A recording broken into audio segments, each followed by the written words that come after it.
Pukul 7 malam, di depan 20 sanak saudara. Ibu mertuaku menampar wajahku sekeras yang ia bisa. Suara tamparan itu memecah ruang makan. Piring berhenti berdenting.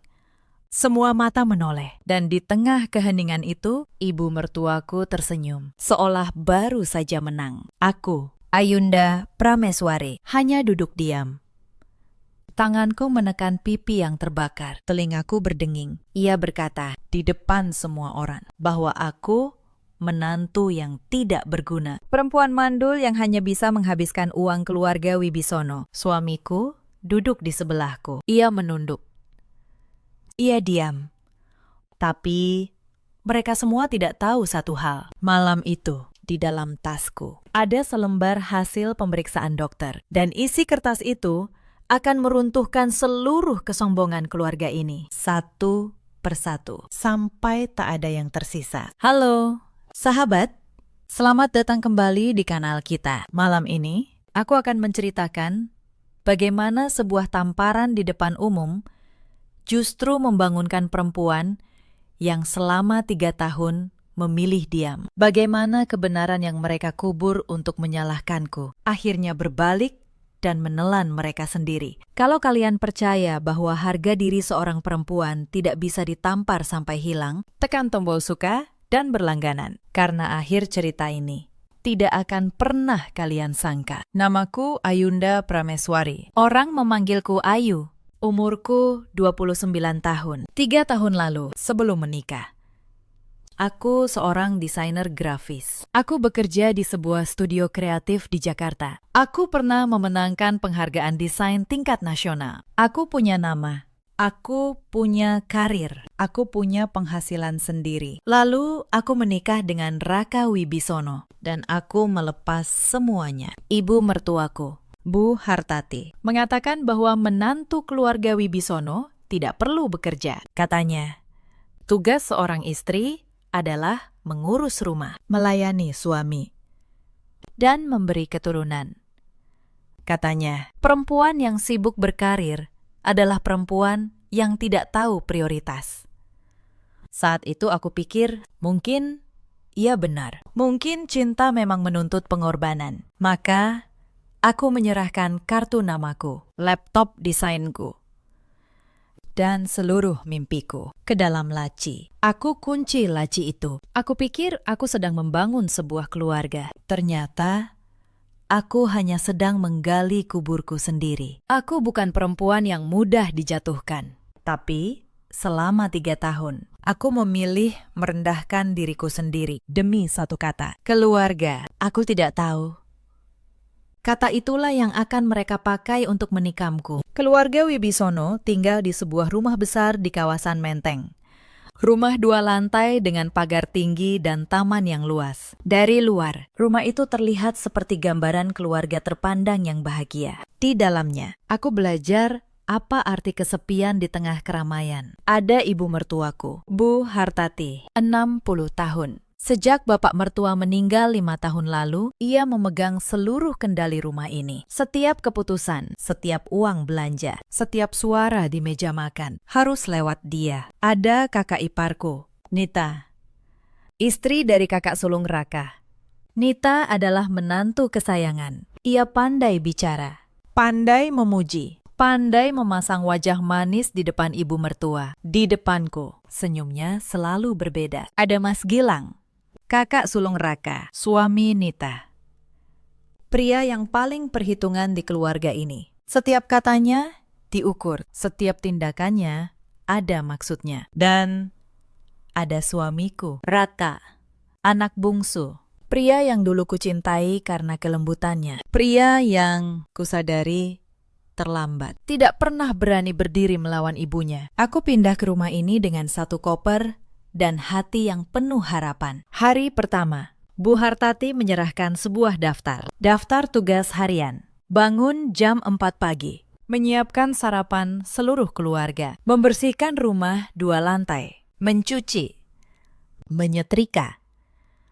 Memasak 3 kali sehari. Sesuai selera ibu mertua yang tidak pernah sama 2 hari berturut-turut.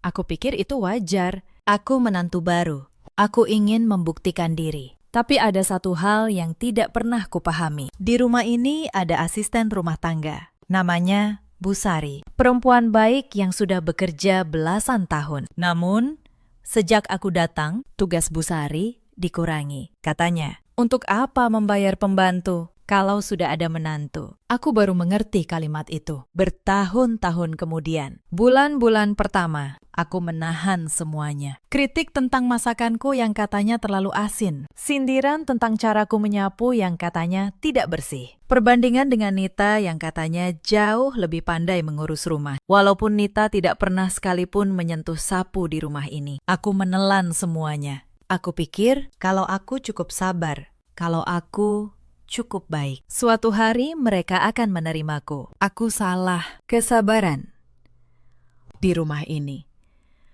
dibaca sebagai kelemahan, dan kelemahan bagi orang seperti Bu Hartati adalah sesuatu yang harus diinjak sampai habis. Raka tahu semua ini. Ia melihatnya setiap hari, setiap kali ibunya menyindirku di meja makan. Aku menoleh padanya, berharap. Dan setiap kali ia memilih menunduk ke piringnya. Ia berkata pelan, "Sudahlah, ayo. Ibu kan sudah tua. Sabar sedikit, sabar.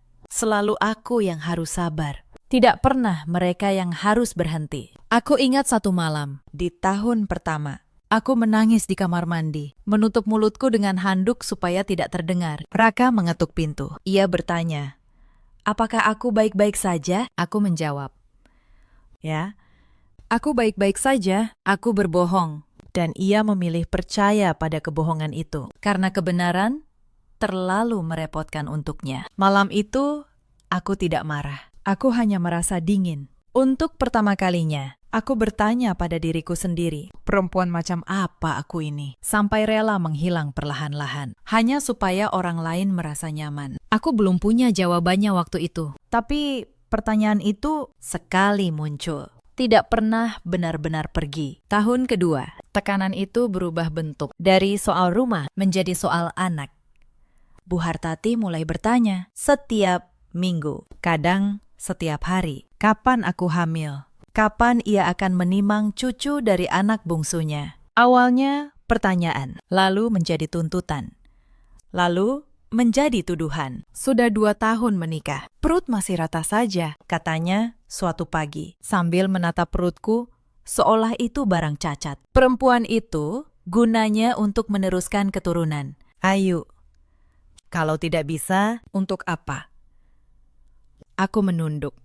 Aku tidak menjawab, karena apa yang bisa kujawab ketika seseorang menilaimu hanya dari rahimmu yang mereka tidak tahu? Aku sudah diam-diam pergi ke dokter. Aku ingin tahu apakah ada yang salah pada tubuhku. Aku ingin memperbaikinya, kalau memang bisa. Tapi setiap kali aku menyinggung soal pemeriksaan bersama, Raka menghindar. Katanya, ia sibuk. Katanya, nanti saja.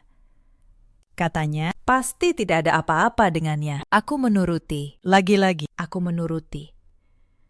Suatu sore, uang belanja bulanan menipis. Aku meminta tambahan pada Bu Hartati. Ia melempar selembar 50.000 ke meja tanpa menoleh. Segitu cukup untuk seminggu, katanya. Kamu ini boros. Nita bisa mengatur uang jauh lebih baik darimu. 50.000. Untuk memberi makan 7 orang selama seminggu. Aku membeli ikan asin 0,5 kilo karena hanya itu yang terjangkau. Malamnya, ketika ikan itu tersaji di meja, Bu Hartati mengangkat piringnya dan membuang seluruh isinya ke tempat sampah. Menantu keluarga Wibisono menyajikan ikan asin murahan seperti ini. Ia berteriak, "Kamu mau mempermalukan aku?" Aku berdiri di sudut dapur, menatap ikan yang kubeli dengan uang terakhir, teronggok di tempat sampah. Raka ada di ruang sebelah. Ia mendengar semuanya. Ia tidak keluar. Malam itu, aku lapar. Tapi rasa lapar di perut ternyata jauh lebih ringan daripada rasa lapar akan satu orang saja yang mau berdiri di sisiku. Ada satu malam yang tidak akan pernah kulupakan. Aku sedang sangat lelah. Aku membeli 1 bungkus mie instan di warung dekat rumah. dengan uangku sendiri, sisa dari tabungan lamaku. Aku memasaknya diam-diam di dapur, tengah malam, hanya untuk diriku sendiri. Aku makan sambil menangis, karena untuk pertama kalinya dalam berbulan-bulan, aku makan sesuatu yang benar-benar kuinginkan. Ternyata adik ipar jauh, keponakan Bu Hartati yang menginap, melihatku. Keesokan harinya, seisi rumah tahu. Bu Hartati menggunjingkanku selama berminggu-minggu. Menantu yang makan mie instan diam-diam di tengah malam, seperti maling di rumah sendiri. Itu uangku sendiri, Bu, kataku pelan. Sekali itu, aku mencoba membela diri. Di rumah ini, tidak ada yang benar-benar milikmu, jawabnya dingin, termasuk dirimu. Aku terdiam. Kalimat itu menancap lebih dalam daripada yang ia kira. Karena untuk sesaat, aku hampir mempercayainya. Yang membuat semuanya lebih pahit adalah Nita. Di depan Bu Hartati, Nita selalu berpura-pura membelaku. Sudah, Bu, jangan begitu.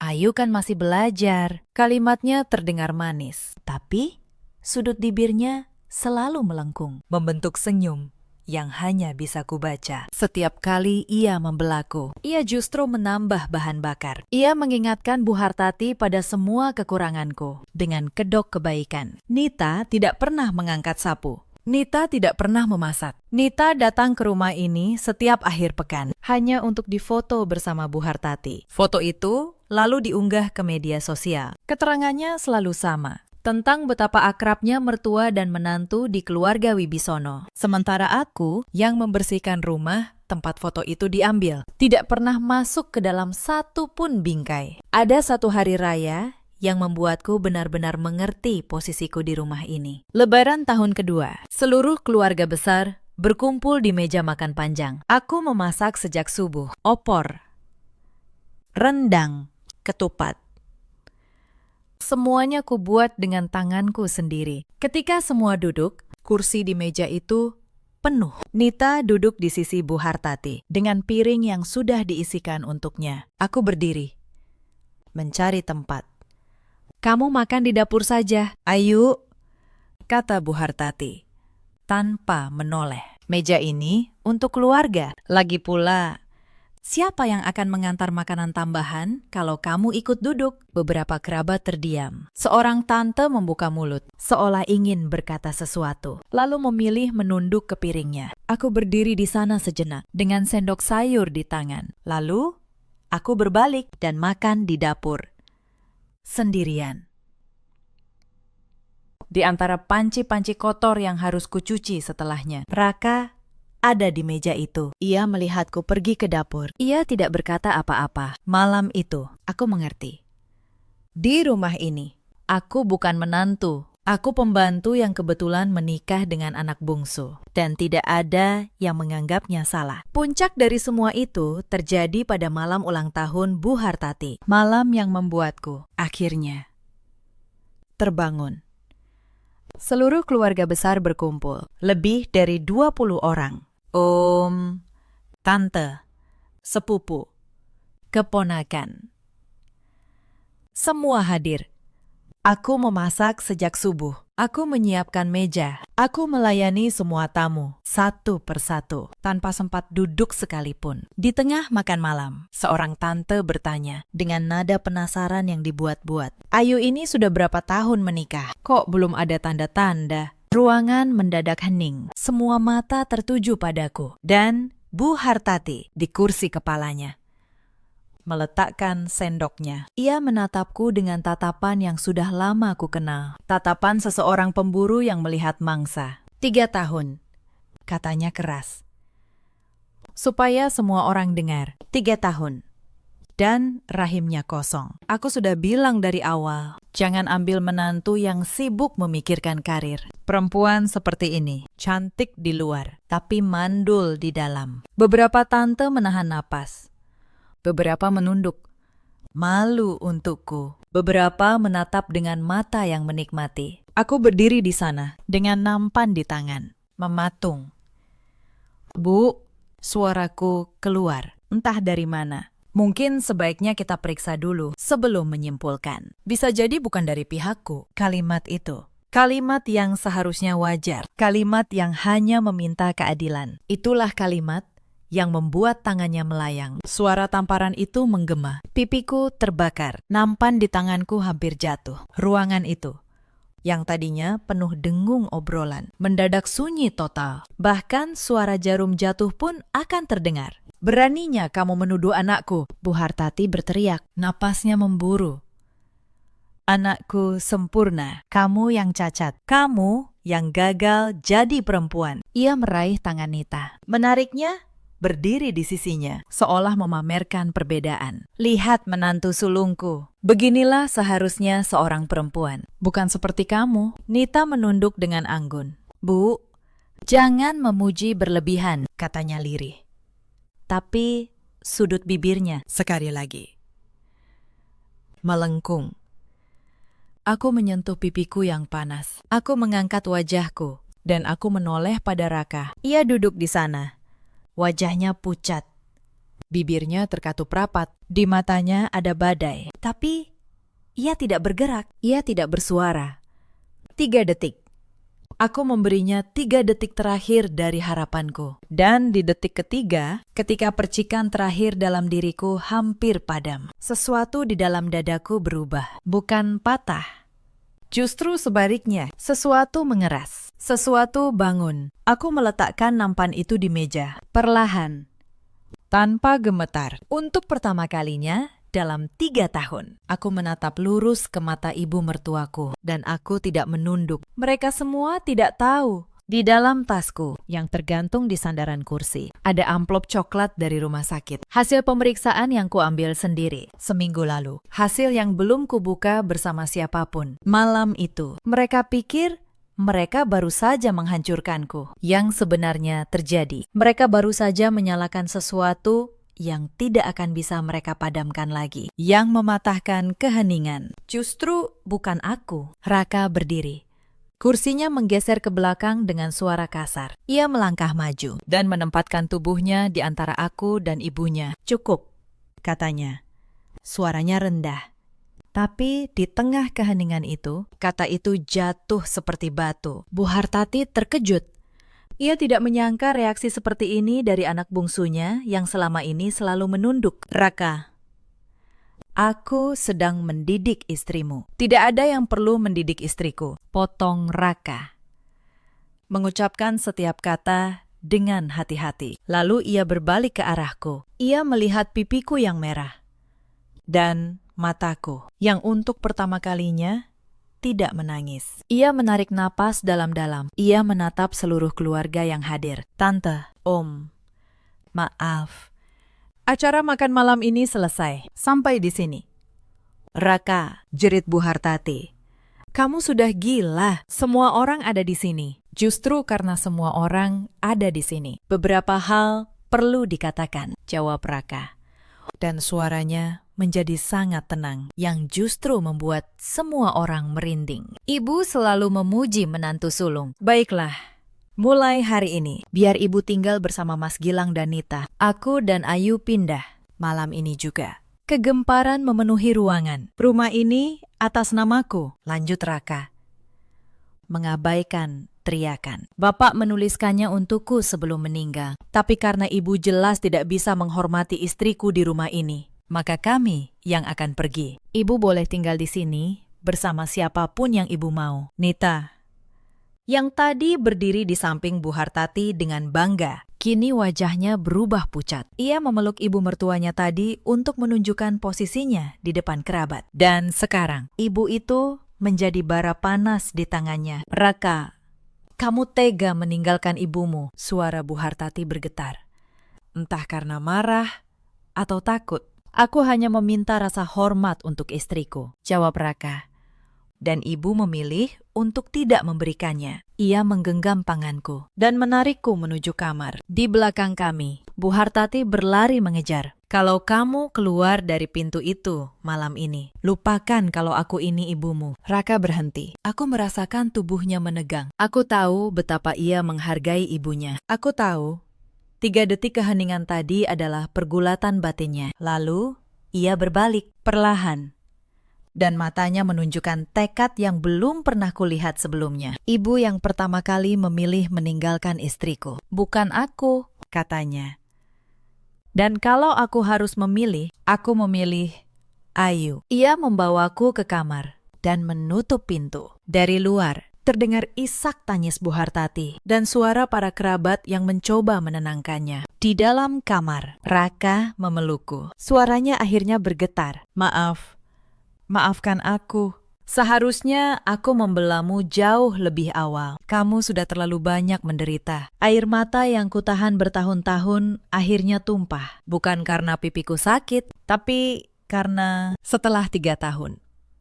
Akhirnya ada satu orang yang berdiri di antaraku dan dunia. Kami mengemasi barang penting saja malam itu. Raka punya sebuah apartemen kecil di dekat kantornya, di Jakarta Selatan, yang dulu ia beli untuk investasi. Untung belum sempat kusewakan, katanya.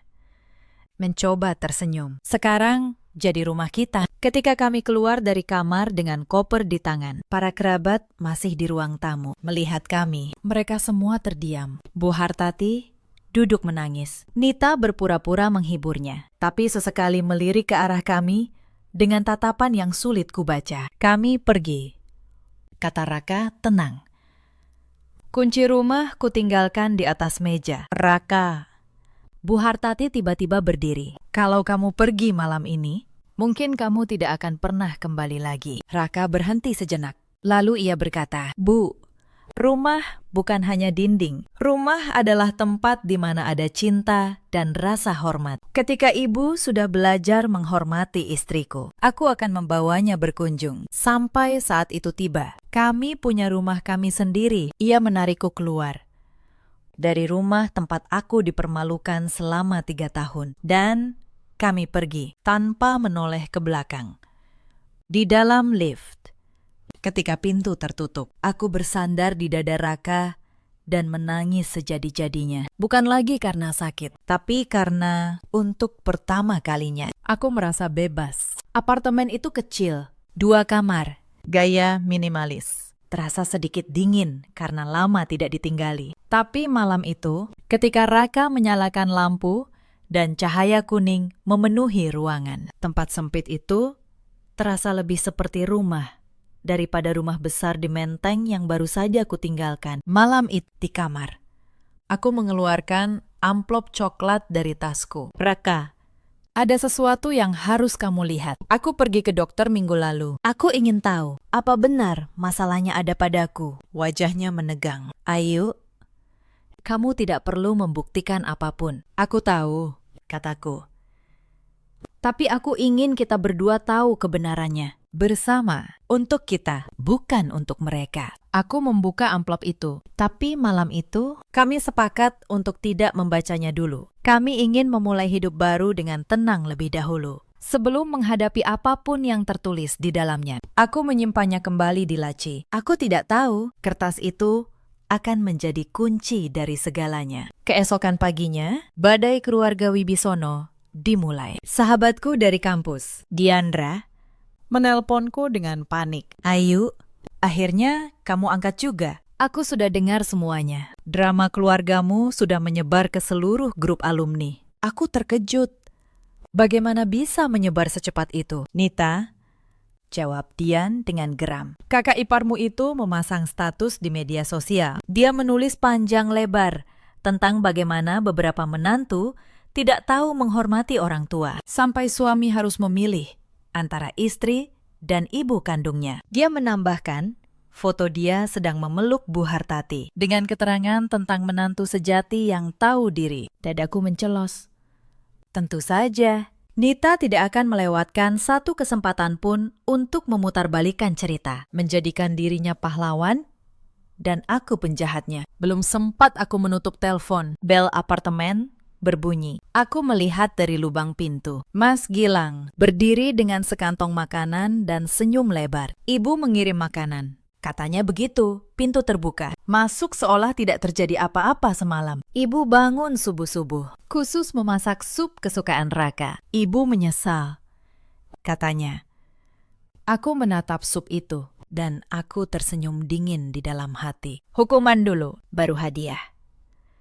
Sindiran dulu, baru sup.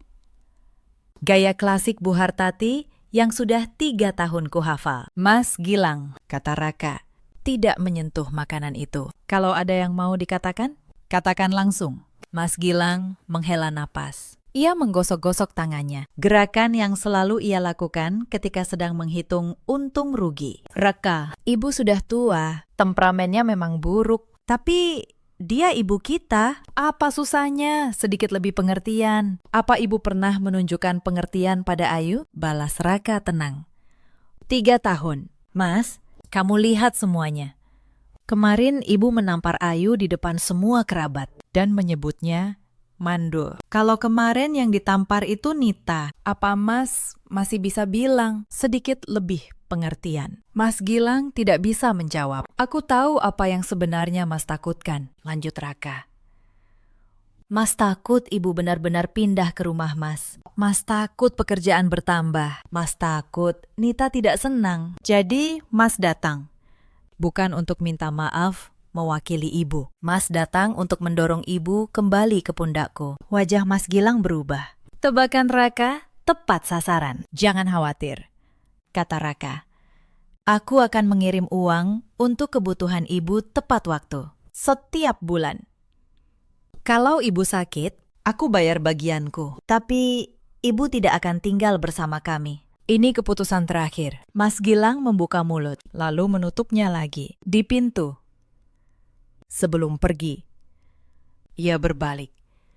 Raka, kamu tahu, ibu tidak akan pernah minta maaf. Kalian mau bermusuhan seperti ini selamanya. Kalau itu harganya untuk melindungi istriku, jawab Raka. Maka, biar begitu. Pintu tertutup. Kakiku sedikit gemetar. Selama 3 tahun, aku tidak pernah mendengar Raka berbicara seperti ini. Hari itu, aku memutuskan sesuatu yang sudah 3 tahun kutunda. Aku membuka laci lama. Aku mengeluarkan laptop desainku yang berdebu, dan aku menyalakannya. Aku mau kembali bekerja, kataku pada Raka malam itu. Ia menatapku, lalu tersenyum. Aku menunggu kamu mengatakan itu sejak lama. Bukan karena uang, kataku. Aku tahu kamu bisa menghidupi kita. Tapi 3 tahun lalu, aku meninggalkan diriku sendiri di laci itu. Sekarang, aku mau mengambilnya kembali. Aku mau tahu, apakah Ayunda Prameswari yang dulu masih ada? Ia menggenggam tanganku. Dia tidak pernah pergi. Dia hanya menunggu. Aku menelpon Diandra.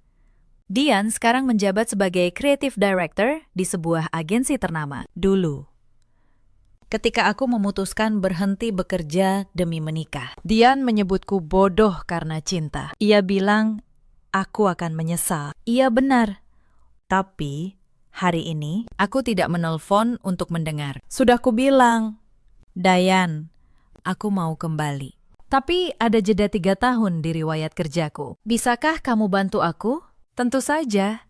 Suara Dian langsung ceria. Kami sedang mencari desainer senior. Soal jeda 3 tahun itu, tulis saja kamu mengurus keluarga. Itu bukan kebohongan. Ayu, kamu memang mengurus seluruh keluarga besar Wibisono selama 3 tahun. Mereka saja yang tidak menghargainya. Aku tertawa. Entah kenapa, mataku juga basah. Tapi, aku tidak punya anak. Merawat keluarga biasanya berarti merawat anak. Memang merawat keluarga harus selalu berarti anak, balas Dian tegas. Merawat mertua yang merepotkan, mengelola rumah tangga besar, itu juga kerja. Ayu, kerja yang tidak dibayar dan tidak diakui. Sekarang kamu ambil kembali reputasimu. Keluarga itu berutang padamu. Malam itu, aku merombak riwayat hidupku. Di bagian jeda karir, aku menulis dengan jujur. Berhenti sementara untuk merawat anggota keluarga. Itu bukan kebohongan. Selama 3 tahun, aku benar-benar merawat mereka semua. Mereka hanya tidak pernah menghargainya. Aku mengirim lamaran ke 3 tempat. Agensi Dian, sebuah studio desain kecil yang menjanjikan, dan sebuah perusahaan teknologi. Untuk pertama kalinya dalam 3 tahun, aku merasa jantungku berdebar karena harapan, bukan karena takut. Tapi keluarga Wibisono belum selesai denganku. Sore itu, ketika aku sedang menyiapkan portofolio, bel apartemen berbunyi. Aku melihat dari lubang pintu. Bu Hartati, sendirian, memegang sebuah rantang. Jantungku mulai berdebar. Selama 3 tahun, aku terbiasa takut padanya. Rasa takut yang sudah mendarah daging tidak mudah dihapus dalam semalam. Aku menarik napas dalam-dalam. Aku membuka pintu, tapi kubiarkan rantai pengaman tetap terpasang. Selamat sore, Bu. Sapaku tenang. Bu Hartati jelas tidak menyangka ketenangan seperti ini. Ia membeku sejenak, lalu memaksakan senyum. Ayu, sayang. Ibu datang untuk melihat keadaan kalian. Ibu buatkan sup ayam. Kesukaanmu, kesukaanku. Aku hampir tersenyum getir. Selama 3 tahun, Bu Hartati tidak pernah sekalipun ingat apa yang kusukai. Sup ayam itu kesukaan Nita. Bahkan, dalam usahanya berdamai, ia keliru menyebut nama. Terima kasih, Bu, kataku. Tidak membuka rantai. Tapi kami sudah makan. Raka sedang tidak di rumah.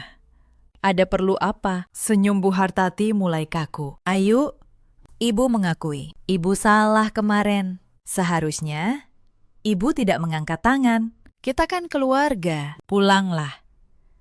Ibu janji akan bersikap baik. Janji.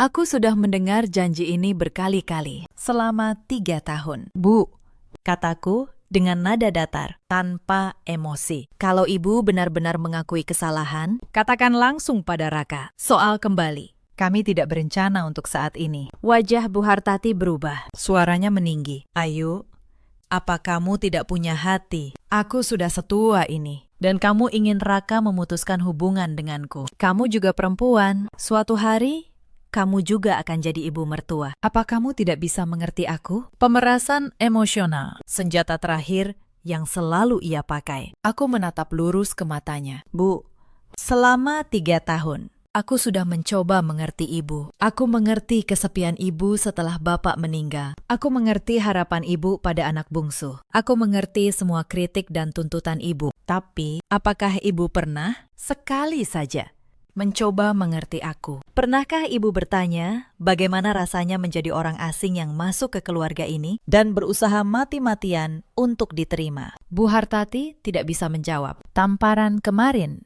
lanjutku pelan, membunuh perasaan terakhirku pada ibu. Kalau ibu ingin memperbaiki keadaan, mulailah dengan belajar menghormatiku. Tapi, aku tidak akan menahan napas menunggunya. Karena beberapa orang mungkin tidak akan pernah belajar menghormati orang lain. Aku bersiap menutup pintu. Bu Hartati tiba-tiba mengulurkan tangannya lewat celah. Ayu, Ibu, mohon, Raka lebih mendengarkanmu. Bujuk dia untuk pulang. Ibu tidak bisa kehilangan muka di depan seluruh keluarga. Disitulah, akhirnya, kebenaran terucap. Ia tidak datang karena rindu. Ia tidak datang karena menyesal. Ia datang karena malu, karena kehilangan muka. Karena seluruh keluarga besar kini tahu bahwa anak bungsunya lebih memilih istri daripada dirinya. Dulu, aku mungkin akan luluh melihat air mata itu. Hari ini, aku hanya menggeleng. Bu, Raka adalah pria dewasa. Dia punya pikiran dan pilihannya sendiri. Aku menghormati keputusannya, dan kuharap ibu juga belajar begitu. Aku membuka rantai, membuka pintu lebar-lebar, dan membuat gerakan mempersilakan pergi. Bawa sup itu untuk Nita, Bu. Dia yang menyukai sup ayam. Wajah Bu Hartati langsung pucat. Ia tidak menyangka aku akan membongkar tipuannya secara langsung. Dengan begitu tenang, ia mengambil rantang itu dan pergi dengan bingung. Aku menutup pintu dan bersandar padanya. Jantungku berdebar kencang. Kalimat-kalimat itu hampir menghabiskan seluruh keberanian yang kumiliki. Tapi untuk pertama kalinya, aku tidak menyesal telah mengucapkannya. Ponselku bergetar. Pesan dari Diandra. Lamaran sudah masuk ke bagian personalia. Besok jam 10 pagi. Wawancara. Aku membalas dengan gambar pelukan. Lalu aku mengirim pesan ke Raka. Ibu tadi datang. Sudah kusuruh pulang. Beberapa detik kemudian, balasan datang. Bagus sekali. Malam ini, aku yang masak. Membaca pesan itu, aku merasa hidup baru benar-benar telah dimulai. Tapi keluarga Wibisono punya 1 batalion negosiator. Sepanjang hari berikutnya, telepon berdatangan. Tante Rini, kakak perempuan Bu Hartati, menelpon dengan suara penuh kebijaksanaan palsu. Ayu sayang, kalian ini keluarga. Tidak perlu ada yang namanya ketenangan segala. Lihat Nita, betapa pintar dan penurutnya dia. Tante, potongku sopan. Kalau tante menelpon untuk menceramahiku, maaf, aku sedang sibuk. Anak kurang ajar. Tante Rini langsung marah. Topeng kebijaksanaannya lepas. Beraninya bicara begitu. Aku ini demi kebaikanmu. Bima memang membelamu sekarang. Tapi laki-laki itu begitu. Rasa jengkelnya pada ibunya akan hilang. Lalu dia akan ingat ibunya lagi. Dan saat itu, kamu yang akan ditinggalkan. Kalau begitu, itu urusanku dan Raka nanti. Jawabku dingin. Terima kasih perhatiannya. Tante, aku ada urusan. Sampai jumpa. Aku menutup telepon dan memblokir nomornya. Tak lama, telepon dari om dan tante lain berdatangan. Semua isinya sama. Aku harus bijaksana. Aku harus memikirkan keluarga. Aku harus menghormati orang tua. Aku menjawab semuanya dengan sopan tapi tegas. Dan di akhir hari, aku bahkan terkejut dengan ketenanganku sendiri. Ternyata, ketika kamu berhenti peduli pada pendapat orang yang tidak pernah peduli padamu, kamu menjadi jauh lebih bebas. Keesokan paginya, aku berdiri di depan cermin. Kemeja putih yang kusetrika rapi, celana panjang hitam, rambut kusanggul, riasan tipis. Aku menatap pantulan diriku. Dan untuk pertama kalinya dalam 3 tahun, aku mengenali perempuan itu. Ayunda Prameswari yang percaya diri, yang dulu berdiri di panggung menerima penghargaan, perlahan kembali. Wawancara itu berjalan seperti mimpi. Ketika aku membuka portofolio lamaku dan menunjukkan karya-karya yang pernah kubuat, para pewawancara terdiam. Direktur kreatif perusahaan itu bahkan mengenali salah satu kampanye yang dulu kukerjakan. Kami sudah lama mencari orang dengan sentuhan seperti ini, katanya. Kenapa kamu berhenti selama 3 tahun? Saya sedang belajar sesuatu yang tidak bisa diajarkan di kantor manapun, jawabku. Saya belajar seberapa besar nilai diri saya dengan cara kehilangannya dulu. Sore itu, aku menerima kabar. Diterima. Bukan hanya dari 1 tempat, tapi dari 2. Aku memilih studio desain yang lebih kecil, karena mereka memberiku kebebasan berkarya dan menawariku memimpin sebuah tim. Malam itu, Raka pulang membawa kue untuk merayakan desainer terbaik yang pernah kunikahi, katanya. Kami duduk di sofa, dan aku merasa akhirnya tenang. Maka malam itu, kami memutuskan sudah waktunya. Aku mengambil amplop coklat dari laci. Amplop yang sudah 2 minggu menunggu. Bersama, kataku. Raka mengangguk.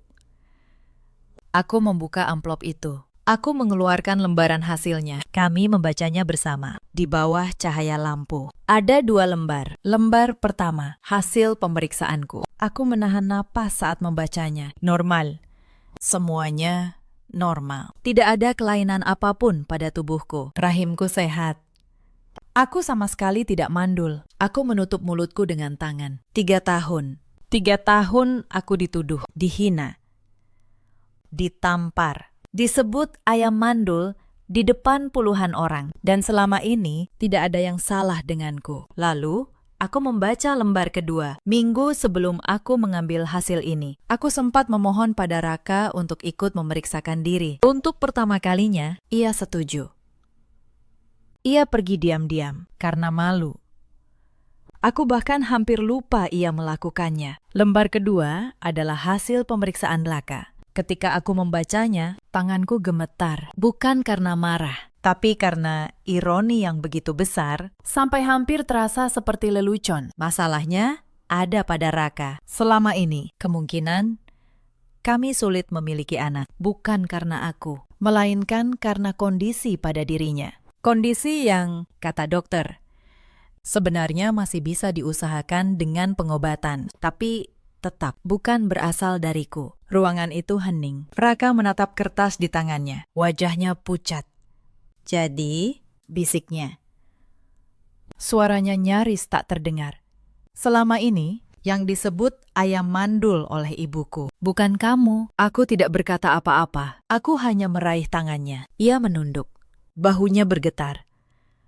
Ayu, maafkan aku. Selama 3 tahun, ibuku menghancurkanmu dengan tuduhan yang seharusnya ditujukan padaku. Dan aku diam. Aku membiarkanmu menanggung aib yang bukan milikmu. Aku memegang wajahnya. Raka, dengarkan aku. Kertas ini bukan untuk menyalahkanmu. Aku tidak peduli hasilnya siapa. Punya anak atau tidak, itu takdir. Kita hadapi bersama. Atau kita cari jalan lain bersama. Yang penting, kita berdua tahu kebenarannya sekarang. Dan tidak ada seorang pun di dunia ini yang boleh lagi menyebutku mandul. Ia mengangkat wajahnya. Matanya merah. Kamu tidak marah? Aku marah. Jawabku jujur. Tapi bukan padamu. Aku marah pada 3 tahun yang terbuang. Aku marah pada semua orang yang menghakimi tanpa pernah mau melihat kebenaran. Tapi mulai malam ini, kemarahan itu tidak akan kupendam lagi. Aku akan menggunakannya untuk berhenti diam. Beberapa hari kemudian, kesempatan itu datang. Bu Hartati mengadakan acara syukuran di rumah Menteng, katanya, untuk memperbaiki nama keluarga yang tercoreng oleh gosip. Ia mengundang seluruh kerabat besar, dan ia mengundang kami dengan pesan lewat Mas Gilang bahwa ini kesempatan terakhir untuk berdamai di depan keluarga. Aku tahu itu bukan undangan damai, itu jebakan. Ia ingin kami datang, lalu mempermalukan kami sekali lagi di depan semua orang untuk mengembalikan kekuasaannya. Kita datang, kataku pada Raka. Ia terkejut. Kamu yakin? Aku tersenyum. Aku yakin. Tapi kali ini, kita yang menentukan bagaimana malam itu berakhir. Bawa amplopnya. Malam acara. Ruang makan besar itu penuh lagi. 20 lebih kerabat. Om, tante, sepupu. Nita berdiri di samping Bu Hartati, mengenakan gaun mahal. Wajahnya penuh kemenangan. Ia pikir malam ini aku datang untuk menyerah. Bu Hartati membuka acara dengan suaranya yang melengking. Terima kasih semua sudah datang. Malam ini, aku ingin menyelesaikan masalah keluarga kita. Ayo. Ia menoleh padaku dengan senyum tajam. Kamu sudah membuat keributan besar, membuat Raka meninggalkan ibunya. Sekarang, di depan semua orang, aku beri kamu kesempatan. Minta maaf, dan semuanya akan kumaafkan. Ruangan menunggu. Semua mata tertuju padaku. Mita menyeringai. Aku berdiri. Perlahan. Tenang. Aku tidak gemetar. Terima kasih, Bu, atas kesempatannya, kataku. Suaraku jernih, terdengar sampai ke sudut ruangan. Tapi sebelum aku bicara soal maaf, izinkan aku meluruskan satu hal. Karena selama 3 tahun, ada satu tuduhan yang terus dilemparkan padaku di rumah ini. Dan bahkan di depan seluruh keluarga besar. Aku mengeluarkan amplop coklat dari tasku. Ibu menyebutku mandul berkali-kali. Ibu menamparku di depan kalian semua dan menyebutku perempuan yang gagal. Malam ini, aku bawa kebenarannya. Aku mengeluarkan lembar pertama. Ini hasil pemeriksaan medisku dari rumah sakit. Silakan, siapapun boleh membacanya. Hasilnya, tubuhku sehat sepenuhnya. Aku tidak mandul. Tidak pernah. Ruangan mulai berbisik. Wajah Bu Hartati mengeras. Itu tidak membuktikan apa-apa. Ia berteriak. Kamu pasti memasukkannya. Aku sudah menduga ibu akan berkata begitu. Jawabku tenang. Aku mengeluarkan lembar kedua. Maka, aku juga bawa yang ini. Ini hasil pemeriksaan Raka. Anak kesayangan ibu. Anak yang katanya sempurna. Aku berhenti sejenak. Ruangan benar-benar sunyi. Selama 3 tahun, kami sulit punya anak. Penyebabnya ada di sini. Bu, bukan pada rahimku. Aku tidak mengatakan ini untuk mempermalukan siapapun. Aku mengatakannya karena selama 3 tahun, aku dihakimi untuk sesuatu yang bukan kesalahanku. Dan aku, malam ini, hanya menuntut satu hal. Kebenaran. Raka berdiri di sampingku. Ia mengangguk. Ibu, itu benar. Ayu tidak pernah salah. Selama ini, akulah yang seharusnya diperiksa. Dan ibu menghukum istriku untuk sesuatu yang ternyata ada pada anak ibu sendiri. Wajah Bu Hartati berubah dari merah menjadi putih. Bibirnya bergerak, tapi tidak ada suara yang keluar. Untuk pertama kalinya dalam hidupnya, ia tidak punya kata-kata. Kerabat mulai berbisik. Beberapa tante menatap Bu Hartati dengan tatapan yang berubah. Selama ini, mereka ikut menghakimiku karena percaya pada mulut Bu Hartati. Sekarang, kebenaran itu telanjang di depan mereka. Dan Nita yang tadi menyeringai, kini wajahnya pucat pasi karena ia tahu apa artinya ini. Tuduhan mandul adalah senjata utama mereka. Kalau senjata itu runtuh, maka seluruh cerita yang ia bangun di media sosial ikut runtuh bersamanya. Cerita tentang menantu durhaka dan menantu sejati. Kamu, Bu Hartati, akhirnya bersuara. Gemetar. Kamu sengaja mempermalukan aku di depan keluarga. Tidak. Bu, jawabku pelan. Ibu yang memilih tempat ini. Ibu yang mengundang semua orang untuk menyaksikan aku menyerah. Aku hanya datang membawa kebenaran. Kalau kebenaran itu mempermalukan ibu, itu bukan karena aku. Itu karena selama 3 tahun, ibu membangun kekuasaan ibu di atas sebuah tuduhan yang salah. Aku menutup amplop itu. Aku tidak berteriak. Aku tidak menghina. Aku tidak membalas satupun dari ratusan hinaan yang pernah kuterima. Aku tidak perlu. Karena kebenaran, ketika diletakkan dengan tenang di atas meja, jauh lebih menghancurkan daripada teriakan manapun. Malam itu, kekuasaan Bu Hartati di atas keluarga runtuh dengan sendirinya. Bukan karena aku menjatuhkannya, tapi karena selama 3 tahun, ia membangun kekuasaan itu di atas dusta. Dan dusta, betapapun keras diteriakan, tidak pernah cukup kuat menahan berat kebenaran. Satu persatu, kerabat mulai pulang. Beberapa tante menghampiriku sebelum pergi. Salah satu, yang dulu ikut menatapku dengan sinis, menggenggam tanganku dan berkata lirih, "Maafkan tante. Ayu, tante tidak tahu yang sebenarnya." Aku mengangguk. Aku tidak menyimpan dendam pada mereka. Mereka hanya percaya pada suara yang paling keras. Itu kesalahan yang sangat manusiawi. Nita menghilang lebih dulu, tanpa pamit. Dalam beberapa hari, semua unggahan media sosialnya tentang keluarga Wibisono lenyap. Foto-foto peluk-pelukan dengan Bu Hartati. Tulisan-tulisan tentang menantu sejati. Semuanya hilang.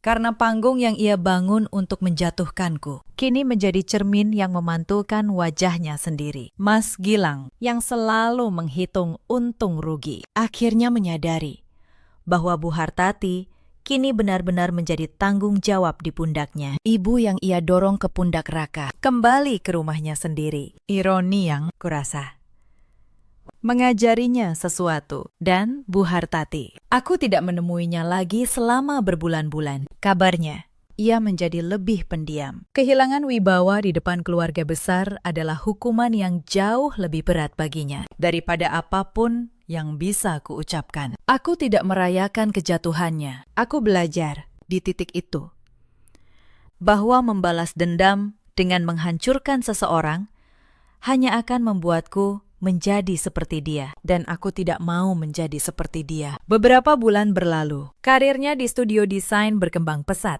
Tim kecil yang kupimpin memenangkan sebuah proyek besar. Untuk pertama kalinya dalam bertahun-tahun, aku merasa namaku kembali menjadi milikku sendiri. Bukan menantu keluarga Wibisono. Bukan istri Raka, tapi Ayunda Prameswari, desainer. Raka juga berubah. Ia menjalani pengobatan yang disarankan dokter dengan tenang, tanpa lagi menyembunyikannya karena malu. Kami memutuskan, apapun hasilnya nanti, kami akan menjalaninya bersama. Kalau takdir memberi kami anak, kami akan bersyukur. Kalau tidak, kami akan tetap menjadi keluarga. Karena keluarga, akhirnya kupahami, bukan dibangun dari rahim atau dari darah. Keluarga dibangun dari rasa hormat dan dari orang yang memilih berdiri di sisimu ketika seluruh dunia menyuruhmu menunduk. Suatu malam, hampir setahun kemudian, Bu Hartati menelpon. Suaranya lelah. Tidak lagi melengking. Ia tidak meminta kami pulang. Ia tidak menuntut apapun. Ia hanya berkata dengan suara yang nyaris berbisik, "Ayu, maafkan ibu." 2 kata itu yang 3 tahun kutunggu akhirnya datang. Dan anehnya, ketika akhirnya datang, aku tidak lagi membutuhkannya untuk merasa utuh. Aku sudah utuh, dengan atau tanpa maafnya. Terima kasih sudah mengatakannya, Bu, jawabku.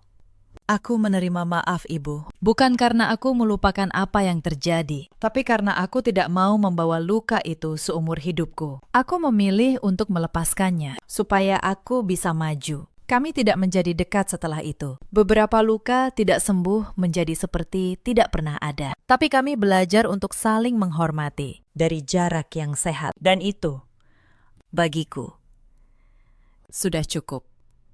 Sahabat, kalau kalian sudah menemaniku sampai di sini, mungkin sebagian dari kalian mengenali diri kalian dalam cerita ini. Aku belajar satu hal yang ingin kutinggalkan untuk kalian. Kesabaran bukanlah kelemahan, tapi kesabaran yang membiarkan orang lain menginjak harga dirimu tanpa batas. Itu bukan kesabaran.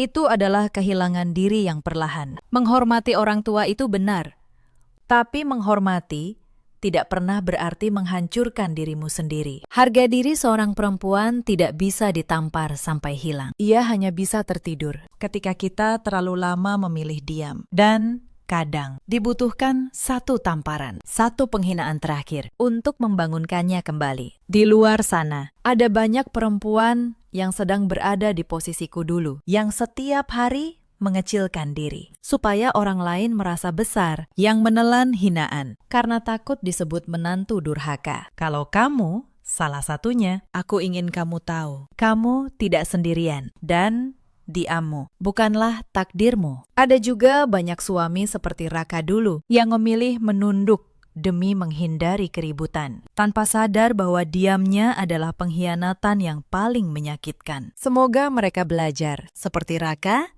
akhirnya belajar bahwa mencintai seseorang berarti berdiri di antaranya dan dunia yang ingin menyakitinya. Dan ada pula para ibu mertua di luar sana yang mengira bahwa mengendalikan adalah mencintai, bahwa menundukkan adalah mendidik. Semoga mereka mengerti sebelum terlambat bahwa rasa hormat tidak bisa dipaksa. Ia hanya bisa diberikan dan dibalas. Dalam hidup, kita selalu punya pilihan untuk terus diam atau untuk berdiri. Aku memilih berdiri, dan hari itu seluruh duniaku berubah. Kalau kalian pernah mengalami hal serupa atau mengenal seseorang seperti Ayu, ceritakan di kolom komentar. Aku membaca setiap cerita kalian. Dan menurut kalian, apakah aku benar untuk memaafkan Bu Hartati di akhir? Atau ada yang akan memilih jalan berbeda? Tulis pendapat kalian. Terima kasih sudah menemaniku sampai akhir. Jaga harga diri kalian, dimanapun kalian berada. Sampai jumpa di cerita berikutnya. Suami saya menyuruh saya menandatangani sehelai surat pajak. 3 hari kemudian, rumah peninggalan ayah saya berpindah tangan. Mereka pikir saya buta hukum. Mereka pikir saya hanya perempuan butik yang tidak mengerti angka. Tetapi mereka tidak tahu satu hal. Notaris lama ayah saya masih menyimpan akta yang asli. Halo, Bunda. Selamat datang kembali di kanal ini. Semoga Bunda semua dalam keadaan sehat dan tenang hari ini. Sebelum kita masuk ke ceritanya, jangan lupa tekan tombol suka, tinggalkan komentar, dan subscribe ya. Selamat menyimak sampai akhir. Karena bagian yang paling penting justru ada di ujung cerita. Nama saya Anindya Saraswati. Usia saya 34 tahun. Saya pemilik sebuah butik di kawasan Kemang dan beberapa unit properti di Pondok Indah. Sudah 12 tahun saya menikah dengan seorang pria bernama Reza. Selama ini saya percaya rumah tangga dibangun di atas kepercayaan. Ternyata saya keliru. Pagi itu, Matahari masuk lewat tirai kamar dengan lembut. Saya duduk di tepi ranjang, memegang cangkir kopi yang biasa saya minum setiap hari. Mas Reza berdiri di depan saya, senyumnya tipis, tetapi tidak sampai ke matanya. "Minum dulu kopinya, sayang," katanya pelan. "Kamu kelihatan capek belakangan ini." Saya tersenyum kecil. Saya tidak tahu. Pagi itu adalah awal dari segalanya, sebab di laci meja kerjanya sudah tersimpan sebuah map coklat. Di dalam map itu ada surat-surat yang akan mengubah hidup saya. Tetapi saat itu saya belum tahu apa-apa. Mari saya ceritakan dari awal, supaya Bunda paham bagaimana semua ini bisa terjadi. Ayah saya seorang pengusaha mebel yang membangun semuanya dari nol. Beliau wafat 5 tahun lalu dan meninggalkan warisan kepada saya, anak tunggalnya. Sebuah rumah besar di Pondok Indah, 2 ruko di Kemang, dan tabungan yang tidak sedikit. Semua itu adalah harta bawaan saya, harta dari darah dan keringat ayah saya sendiri. Saya menikah dengan Reza jauh sebelum ayah saya wafat. Dulu, Reza hanya seorang staf marketing biasa di sebuah perusahaan menengah. Saya mencintainya karena dia sederhana, atau setidaknya begitulah yang saya kira. Saya bahkan menolak warisan ayah agar tidak terlihat memandang rendah suami saya. Setelah ayah wafat, semuanya perlahan berubah. Reza berhenti dari pekerjaannya. Katanya, dia ingin fokus mengelola usaha keluarga. Usaha keluarga. Padahal yang dia maksud adalah harta peninggalan ayah saya. Saya membiarkannya. Saya pikir sebagai istri, saya harus percaya pada suami. Ibu mertua saya, Bu Sutina, mulai sering menginap di rumah kami. Awalnya beliau ramah, membawakan rendang, menanyakan kabar, memeluk saya. Tetapi lama-lama beliau mulai mengatur, mulai dari dapur sampai ke urusan keuangan. Anin, perempuan yang baik itu, menyerahkan semua harta pada suaminya. Kata beliau suatu sore, saya hanya diam. Saya tidak mau bertengkar dengan orang tua. Lalu datang adik ipar saya, Wulan, adik perempuan Reza, usianya 30 tahun. Wulan baru bercerai dan pindah ke rumah kami dengan 2 kopernya. Sejak Wulan datang, suasana rumah berubah menjadi dingin dan penuh bisik-bisik. Saya sering memergoki mereka bertiga berbicara pelan di ruang tengah. Begitu saya masuk, mereka langsung diam, tersenyum, seolah tidak terjadi apa-apa. Saya merasakan ada sesuatu yang salah. Tetapi saya tidak punya bukti. Saya hanya seorang istri yang sibuk dengan butiknya dan terlalu percaya. Retak pertama dalam rumah tangga saya muncul 3 bulan lalu. Malam itu, saya mendengar Wulan dan Reza berdebat di balik pintu kamar. "Kapan, Mas? Aku butuh uang itu sekarang," kata Wulan dengan suara tertahan. "Sabar. Aku sedang urus surat-suratnya." "Anin tidak boleh curiga," jawab Reza. Jantung saya berhenti sejenak. "Surat apa? Uang yang mana?" Saya berdiri di lorong dengan kaki gemetar. Saya ingin menggedor pintu itu. Tetapi saya menahan diri. Saya tahu kalau saya bertindak gegabah, saya akan kalah. Maka saya kembali ke kamar. Saya berbaring. Dan untuk pertama kalinya, saya berpura-pura tidur. Malam itu, saya tidak bisa memejamkan mata sama sekali. Pikiran saya melayang ke ayah, kepada janji yang pernah saya ucapkan di pemakaman beliau, bahwa saya akan menjaga semua yang beliau tinggalkan dengan sebaik-baiknya. Dan malam itu, saya bersumpah pada diri sendiri, saya tidak akan menyerah tanpa melawan. Sejak malam itu, tekanan di rumah semakin terasa setiap hari. Bu Sutina mulai memperlakukan saya bukan seperti menantu, tetapi seperti pembantu. "Anin, cuci piring itu." "Anin, setrika baju Wulan." "Anin, kamu ini tidak becus mengurus rumah." Saya menelan semuanya dalam diam, sambil terus memperhatikan gerak-gerik mereka. Suatu pagi, saat saya hendak berangkat ke butik, Reza menahan lengan saya. "Mulai sekarang, kamu tidak usah terlalu sibuk dengan butik," katanya. "Fokus di rumah saja." Saya tahu maksudnya. Dia ingin saya menjauh dari sumber penghasilan saya sendiri. Saya mengangguk pura-pura setuju. Tetapi tetap pergi ke butik lewat pintu belakang setiap hari. Mbak Asih, pembantu setia kami, diam-diam menjadi mata dan telinga saya. Bu, bisiknya suatu sore, sambil berpura-pura menyapu di dekat saya. Tadi Pak Reza dan Bu Wulan bicara di ruang kerja. Mereka menyebut-nyebut soal notaris baru. Saya menatap Mbak Asih dan menggenggam tangannya. Terima kasih, Mbak. Tolong terus perhatikan. Sejak saat itu, saya hidup dengan dua wajah. Di depan mereka, saya istri yang patuh dan lemah. Tetapi di dalam, saya seorang perempuan yang sedang menyusun pertahanan untuk hidupnya. Setiap senyuman palsu yang saya berikan, saya simpan sebagai bahan bakar untuk hari pembalasan. Dan hari itu, saya tahu, sudah semakin dekat. Keesokan paginya, semua tampak normal. Terlalu normal. Reza membuatkan saya kopi. Bu Sutina memasak nasi goreng. Wulan menyapa dengan manis. Saya tahu, senyuman itu palsu. Tetapi saya membalasnya dengan senyuman yang sama palsunya. Mulai hari itu, saya berhenti menjadi istri yang buta. Saya mulai memperhatikan segalanya. Insiden pertama datang seminggu kemudian. Sore itu, Reza pulang membawa setumpuk dokumen di tangannya. Tanin, ada formulir pajak tahunan yang harus kamu tanda tangani, katanya santai. Ini rutin saja, tanda tangan di sini, dan cap jempol di kolom bawah. Saya menatap kertas itu. Halamannya tebal, penuh angka dan istilah hukum. Saya hendak membacanya, tetapi Reza menutup sebagian halaman dengan tangannya. Sudah, tidak usah dibaca semua. Nanti pusing, katanya sambil tertawa kecil. Saya ragu.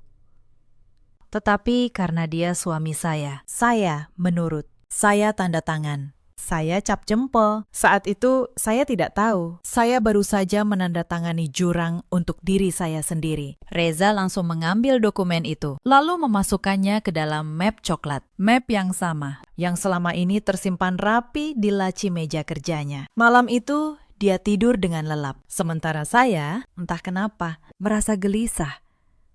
Insiden kedua terjadi 3 hari setelahnya. Telepon genggam saya bergetar. Sebuah notifikasi masuk dari aplikasi bank. Permohonan pengalihan kepemilikan aset properti sedang dalam proses verifikasi. Jari saya membeku di layar. Properti yang mana? Saya tidak pernah mengajukan apapun. Darah saya berdesir. Saya membuka rincian transaksi itu dengan tangan gemetar. Di sana tertulis, Rumah Pondok Indah. Atas nama pemohon, Reza Pratama, suami saya. Nilai aset yang dialihkan, 9,2 miliar rupiah. Saya hampir menjatuhkan telepon. Mereka benar-benar melakukannya. Saya menarik napas dalam-dalam. Saya tidak boleh panik. Tidak sekarang. Saya menelpon layanan pelanggan bank. Mencoba membuat suara saya setenang mungkin. Selamat pagi. Saya Anindya Saraswati. Saya ingin membatalkan proses pengalihan aset ini. Suara di seberang terdengar ragu sejenak, lalu menjawab dengan sopan. Mohon maaf, Bu. Proses ini sudah disertai surat kuasa yang sah dari Ibu sendiri. Surat kuasa, dada saya sesak. Saya tidak pernah menandatangani surat kuasa apapun. Tetapi ada tanda tangan dan cap jempol Ibu di dokumen ini, lengkap dengan akta notaris. Saat itulah saya mengerti. Formulir pajak itu bukan formulir pajak.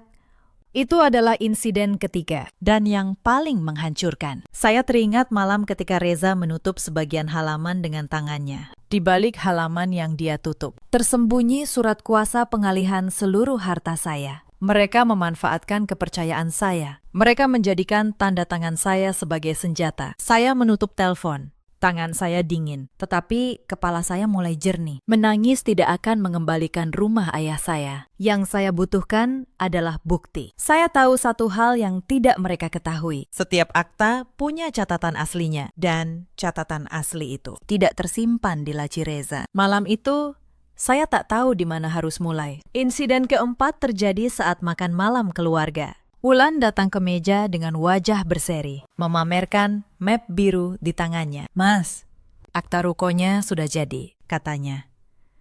Lupa bahwa saya ada di sana. Reza menatapnya tajam.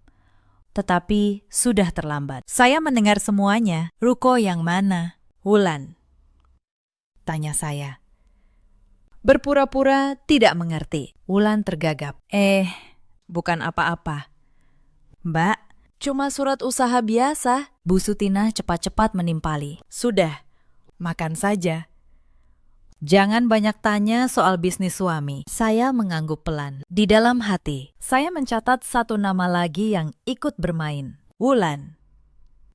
Malam itu, saya tidak tidur. Saya menyusun daftar di kepala saya. Reza yang merencanakan. Wulan yang menjadi otak serakahnya. Bu Sutinah yang menutupi semuanya. Mereka bekerja sama, rapi dan dingin, untuk merampas warisan ayah saya sepotong demi sepotong. Tetapi mereka melupakan satu hal. Saya masih punya akses ke masa lalu ayah saya. Insiden kelima datang 2 hari kemudian, di butik saya sendiri. Pagi itu, saya tiba di Kemang dan menemukan gembok gudang butik sudah diganti. Karyawan saya, Mbak Sari, menghampiri dengan wajah bingung dan ketakutan. Bu, tadi Pak Reza datang.